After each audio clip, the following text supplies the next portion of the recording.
हनुमान जी को संकेत किया गया कि प्रभु इस याद कर रहे हैं।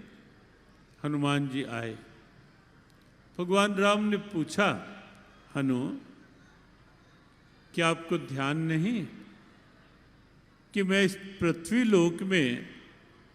लोक से लीलाएं पूरी करके साकेत धाम जा रहा हूं? हनुमान जी ने कहा, याद है प्रभु, ध्यान है। फिर यहां क्यों नहीं?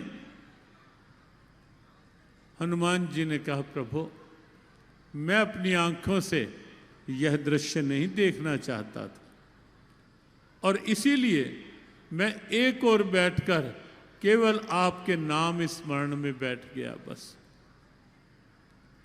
भगवान राम ने पूछा, का हनु ये सब लोग मेरे साथ जाएंगे मेरे धाम, क्या चलोगे नहीं वहां?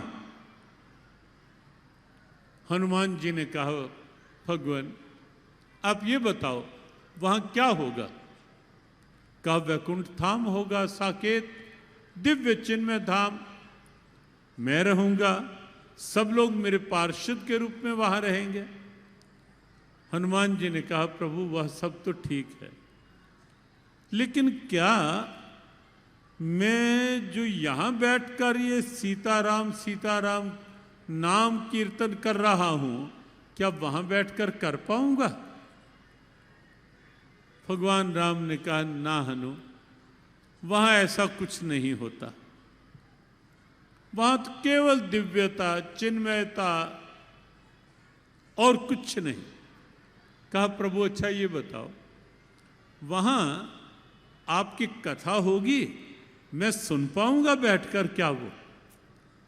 भगवान राम ने कहा, नहीं हनु, वहां ऐसा नहीं होता, न कोई कथा न कीर्तन न कुछ नहीं वहां।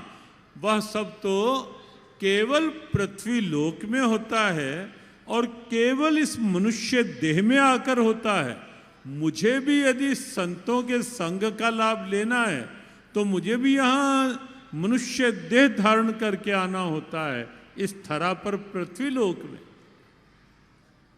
तब हनुमान जी ने कहा कि भगवान मुझ पर तो एक कृपा करो और एक वर दो कि जब तक इस धरा पर इस पृथ्वी पर आपकी कथा है, आपके नाम का कीर्तन है, मैं किसी और लोक में नहीं जाना चाहता प्रभु।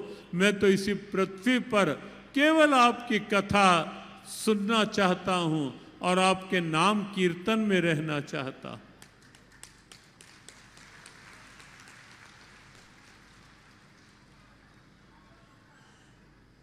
और इसीलिए भगवान ने वर दिया, और आज भी ऐसा निश्चित है कि जहां जहां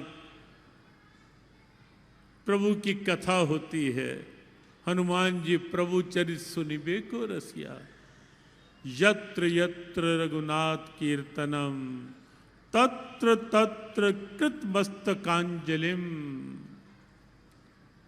जहां जहां प्रभु का कीर्तन कथा होती है, वहां हनुमान जी किसी न किसी रूप में विराजित हो गए। नहीं तो ये सौभाग्य केवल पृथ्वी लोक में है और केवल मनुष्य शरीर में है, न किसी और लोक में न किसी और शरीर में। यह सौभाग्य जो आपको इन दरियों पर बैठकर मिल रहा है, ये सौभाग्य और किसी के लिए नहीं।